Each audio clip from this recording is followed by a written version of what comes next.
Imagine a society that actually succeeded, a planetary civilization that managed to eliminate hunger, eradicate crime, and abolish war entirely. The catch is how they achieved it.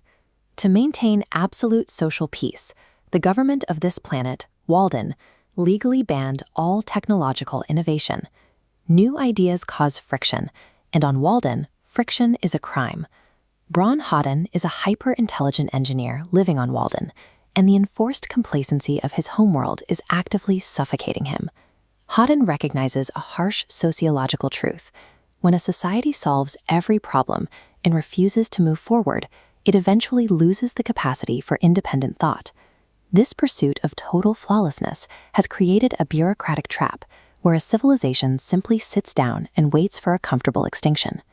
Compare Walden's quiet sterility to the planet Darth. Darth is a grimy, deafening, and highly violent feudal rust belt. These two worlds are locked in a galactic gridlock. Walden maintains an unbreakable monopoly on all high technology, keeping planets like Darth intentionally dependent on their aging designs. Walden extracts raw materials from Darth at rock-bottom prices, selling back stagnant machinery at exorbitant rates.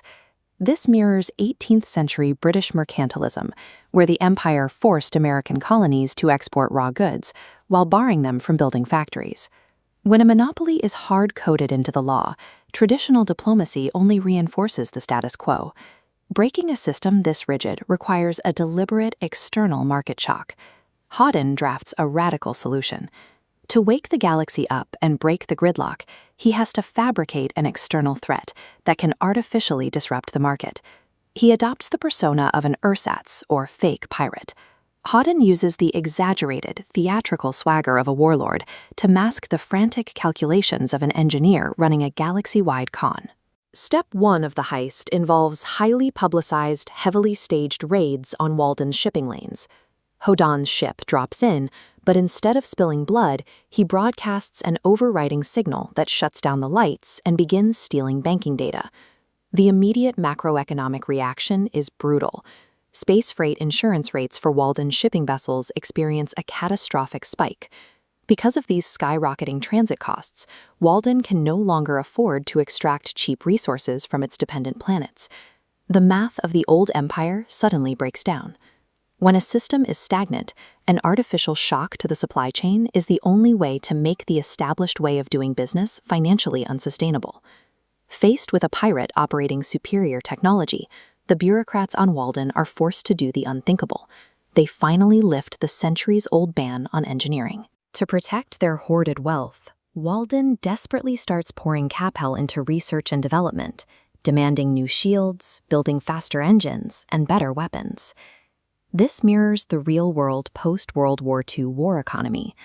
Just as the existential fear of the Cold War forced governments to rapidly invent radar and jet engines, Walden's panic triggers a massive technological boom. This wealth distribution chart illustrates the heist's final step. Hoddan funnels stolen tech back to the impoverished planet of Darth.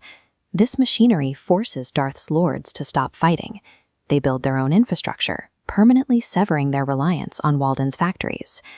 By engineering an artificial demand for defense and industrializing the periphery, Hoddan forces a stagnant monopoly to transform into a competitive, multipolar market.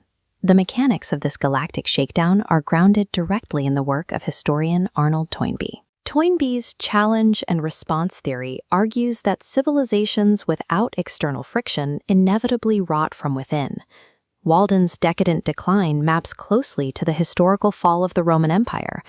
Rome became highly bureaucratic and outsourced its labor, eventually losing its own engineering and military vigor.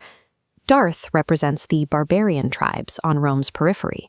They were chaotic and violent, but they possessed the adaptability that the stagnant heart of the empire had traded away for comfort. Human history repeatedly suggests that flawless security is the primary symptom of a dying empire.